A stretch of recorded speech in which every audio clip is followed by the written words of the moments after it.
You can't really get anything done without a team. Yeah. You know, I feel like I'm a part of your team, and you guys are going to help me get it done. Absolutely. And I've been on the team my whole life. Yeah. Team's been like family, so it's super important to me. Yeah. And then you can lean on people. Man, I can ask for advice here, advice there. Absolutely. And it's really about that team, and team for me is family.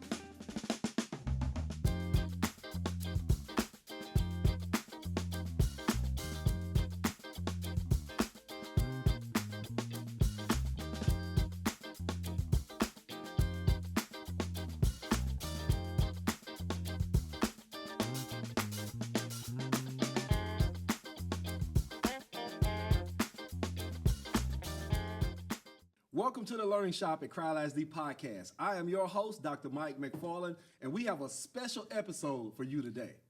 This season, we're continuing powerful conversations around leadership, service, and legacy in Crowley ISD. Our guest today was recently named the head football coach at North Crowley High School, Coach Demarcus Harris. How you doing, Coach? Good. All right, man. It's good to see you. Good to see you. Yes, sir. You see, Coach Harris has been this driving force behind one of the most competitive high school programs in the nation.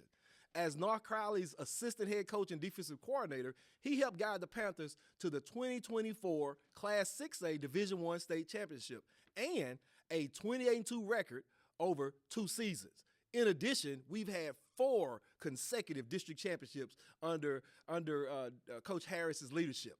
Now, with nearly two decades of coaching experience, Coach Harris has built a reputation for developing athletes, elevating team performances, and fostering a championship culture both on the field and off the field.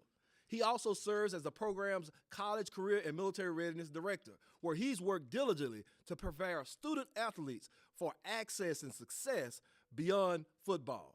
Now, as the head coach, he's focused on sustaining excellence at North Crowley as we move forward and really building a dynasty in Crowley ISD. Thanks, Coach. We're looking forward to it. Man, excited to be here. All right. So, we're excited to have you just because, man, you've done just an awesome job everywhere you've been. And before we get started, behind every leadership, every leader is a philosophy and an understanding of what should happen and how it should happen. So I have this section called the Fresh Leadership Fresh Advice. And so I'm going to read a statement, and then I want you to complete the statement. Okay. All right? Okay. You ready? Gotcha. Yes, sir. All right. True leadership on the field and in life means living out those core values everywhere you are. Living the core values wherever you are. All right. Yep. When I face challenges as a coach or mentor, I respond by my past experiences. All right. Being a leader in sports and education has shown me that everybody can make it, no matter where you come from. All right. Helping student athletes succeed in football, school, and beyond means be above average, make good grades, and then make sure you're doing the right things all the time. Period. Yeah. I know my players are ready for the next level when the light bulb comes on and they're living out those core values. The hardest part of developing leaders is I don't think there's a hard part. I think just like exercise, you got to make sure you're working out those leadership skills. All right, so the last question. Success isn't measured by wins alone. It is measured by when the kids come back to you and tell you, hey, Coach, you're the reason I made it. Awesome. That sounds like impact to me. Yes, sir. Appreciate it, Coach. That's yes, great advice, man. Great advice. So let's jump into this interview. And so you said something kind of over and over during that fresh leadership advice. I want to dive in a little bit more. Core values. You talked about leadership, leaders exhibiting core values. Tell me a little bit about that. Man, our core values, and my family and I, we live by them. Our coaches live by them, and we're living those things too. But we believe in discipline. It's D-fam, all right? And everything's about family with us. So discipline is doing the vital things right. We don't say little things because kids think it's just little things. Right. Selflessness, family, forget about me, I love you. Yeah. And putting the needs of the team ahead of your own in every decision. Accountability, taking responsibility for your actions, and being where you're supposed to be. That's huge for our kids. When you mess up, own it. Yeah. When I mess up, own it. I'm not going to lie, try to get around it. Hey, I messed up.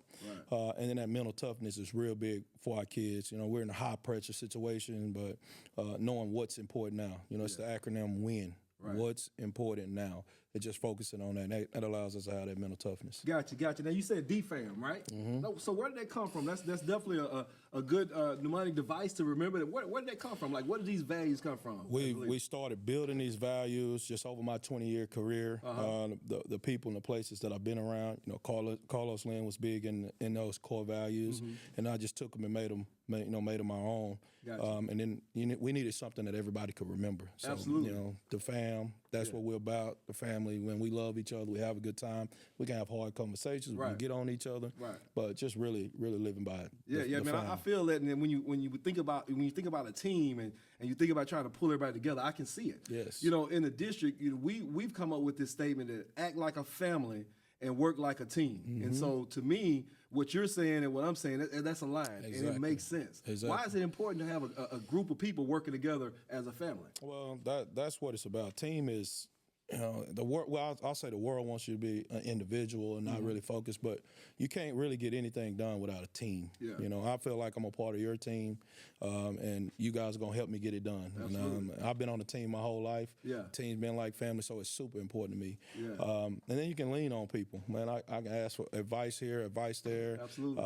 And it's really about that team, and team for me is family. Yeah, so. that's good. That's good stuff, man. So you know, on this podcast, in this learning shop, we like to kind of dissect the concept of leadership. And it's interesting that we started off talking about leadership, but we quickly went to core values, which led us to family and team and all that. And so when you think about what you have to do, you think about the charge before you. You're leading a group of men, a group of young men. So where do you start? Man, I'm leading a group of young men and grown men. Okay. But setting the example. I don't. You know, I'm not the head coach, and I tell my coaches, we'll start with my coaches, like, hey, you guys, we work together. You know, I'll make the decisions, but I'm listening. And then the same thing with my team. I want to make sure I'm setting the example. I'm going to bring the juice, energy every day. I'm going to do things right. I'm going to live by the core values. So they can say, well, coach just talking and telling us to do these things, but he ain't living them. Yeah. So I'll make sure I'm living those things and setting the example. Absolutely. So, you know, when I think about this concept of leadership, the definition of it jumps into my head. I have a clear definition in my head about what leadership is. And I believe, based on what you've said, I kind of hear what yours are. But I'm going to give you a chance. Won't you tell us what, you know, somebody had to ask you, define leadership for me. Let's say you're talking to a group of students. What's leadership to those students? Servant leadership. Come on now. Serving. I'm here to serve. Yeah. I want to serve the community, the kids, the coaches, the admin. I think you start with that, you know, and then it leads you to be a great leader. You know, if you can follow and you're serving people, they're going to follow, and then you'll be the right leader. Yeah, so let's dive a little bit more into servant leadership, because we share that philosophy. Yes. But, you know, oftentimes if you look at social media or you look at just society in general, you know, we don't necessarily elevate servant leaders all the time. Right. So talk to me about how do you deal with this contradiction between what the society says a leader is and what you want leaders to be. Well, it's the same thing I tell our kids. We're not looking around. Come on. You know, we're not looking what that person's doing, what that person's doing. We're going to focus on what we're doing. Okay. And then we're going to talk about the good and how we're serving people and how it's turning into all this good stuff around Crowley ISD. So. Yeah.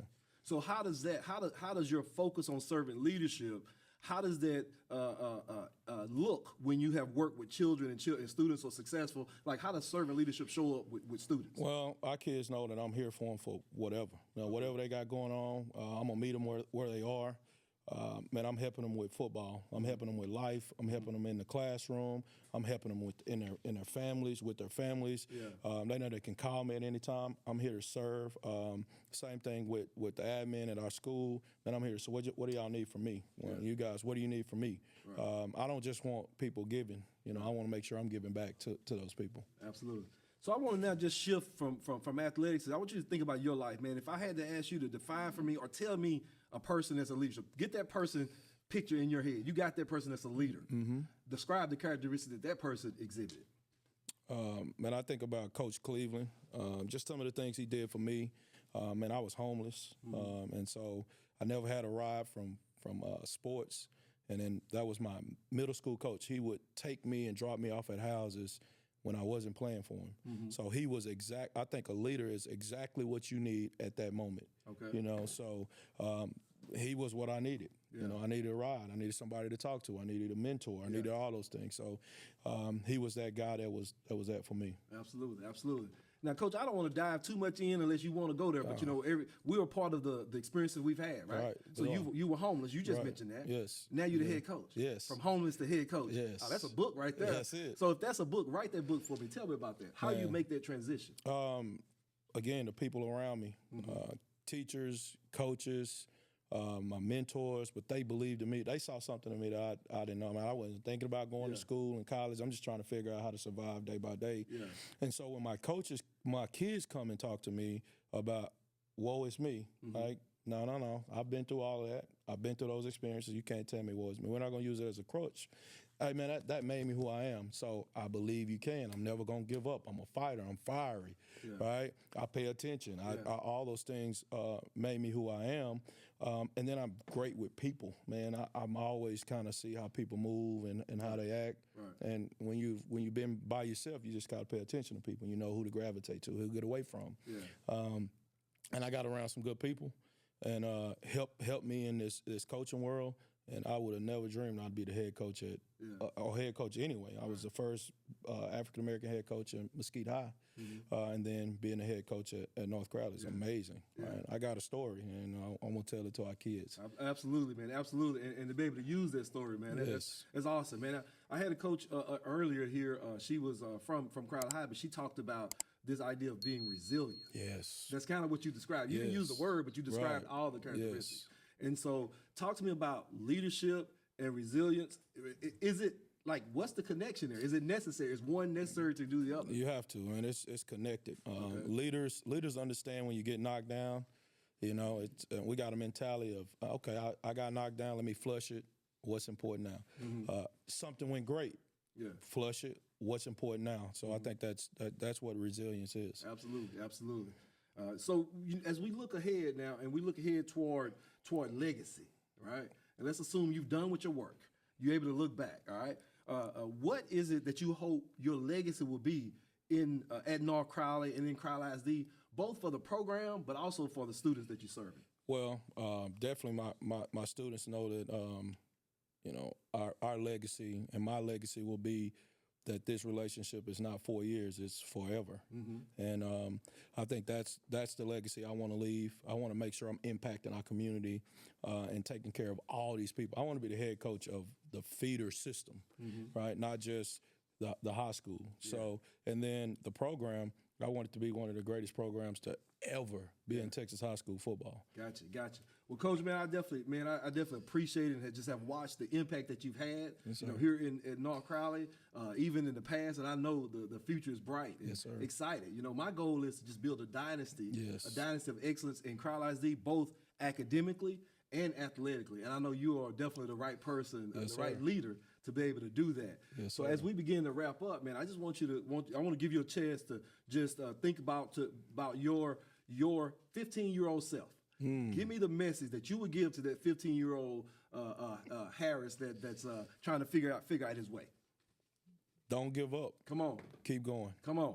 Coach, man, it's been awesome having this conversation with you. Just want to start to wrap it up, but I got a question. I know that you have had the opportunity as a head coach and also as a college career readiness person on the campus. I know that your experience has been that you not only have been successful with kids athletically, you've been critical to helping them academically, to the point to where over 100 students have been able to go on and complete their academic career at the college level as a result of your involvement. Talk to me about that and how that impacts your role as a leader.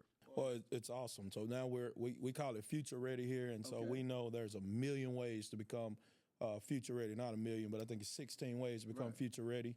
We started teaching this to all our athletes in the summer so that our kids know how to get to college. It's not just about football. It's about military. It's about CTEs, all these different pathways to become future ready. Absolutely. So that's a big deal for us. Man, that's awesome, man. And I like the idea of really paying attention to detail to make sure that students know all these different ways, man. Yes. You're doing an awesome job and just looking forward to it, man. Yes, sir. Now, I know you have some awesome leaders on your team this year and have had in the past. And I know you brought one with you, so definitely want to hear a little bit from Elijah One. Tell me a little bit about Elijah One before we bring him on and hear from him directly.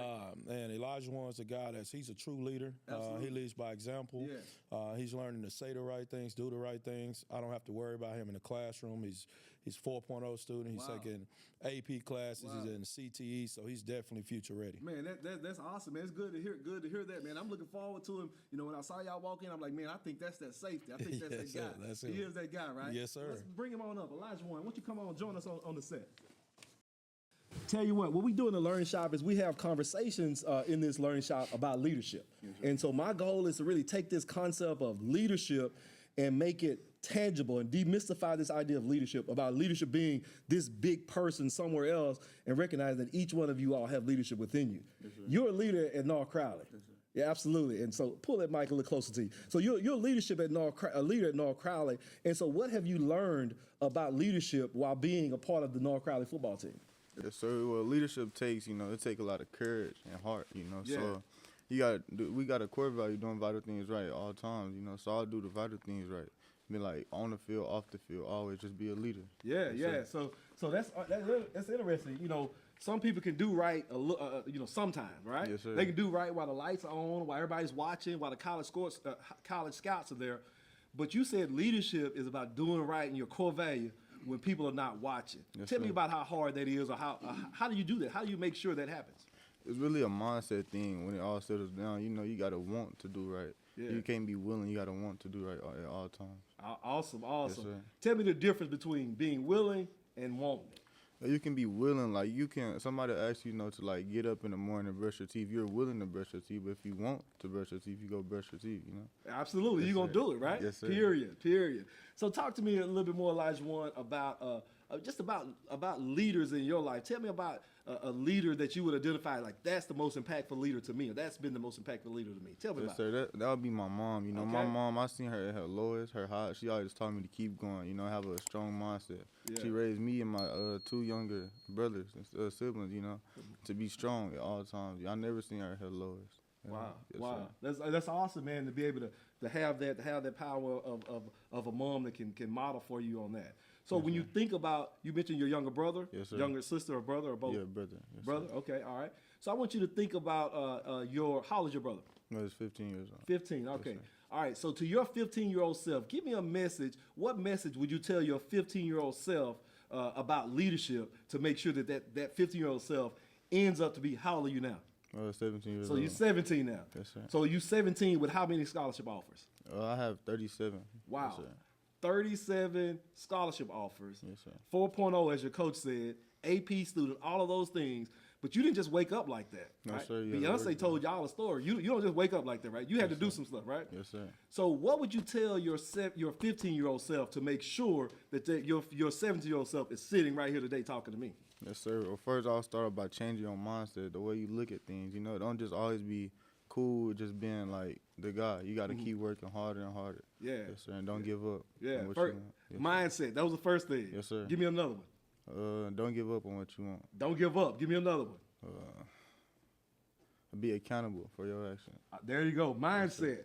Don't give up. Be accountable. That's what I'm talking about. That's why you're a leader, man. We're so proud of you, man. And I know your mom is proud of you. She's obviously done an outstanding job. Yes, to have a leader that also can identify and develop leaders, man, that's awesome, man. So good luck, man. We're looking forward to next year. And what are you looking forward to? You're going into your senior year, right? Yes, sir. The biggest goal for me is state.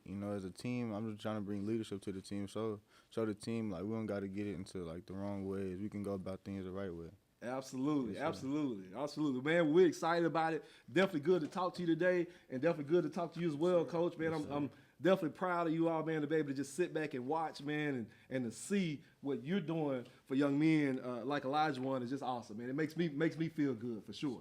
Yes, I want to thank you all also for tuning in to us and for talking to us today. I want you to understand that we're in this learning shop so that we can learn more about leadership. Leadership is not about the lights. It's not about the awards. It's not about the victories. It's about being persistent and consistent every single day. In North Crowley, what we say in North Crowley and Crowley ISD in general, we talk about acting like a family, working like a team. These young men are exhibiting that. We encourage you all, as you're watching this podcast, take notes. Make sure you know, you understand that we believe leadership is about serving others. Thank you, Coach. Thank you, Elijah One, for being here. And I'll thank you all for tuning in. Now, remember to make sure that you like this podcast, that you hit that comment button, that you subscribe, and that you stay tuned so you can tune in to other episodes. We will be going over this season. We'll be actually bringing in students and educators and others and any other leaders. Hey, if you're out there and you know of a leader that you'd like to hear from, or maybe you'd like to come on and talk about leadership, we want to make that opportunity available for you. So if you go online and you go to www.crowleyisdtx.leadership podcast, sign in, and what we'll do is contact you and invite you on. Again, appreciate you all, Coach. D-Fam. D-Fam. All right. Let's go. We'll see y'all later.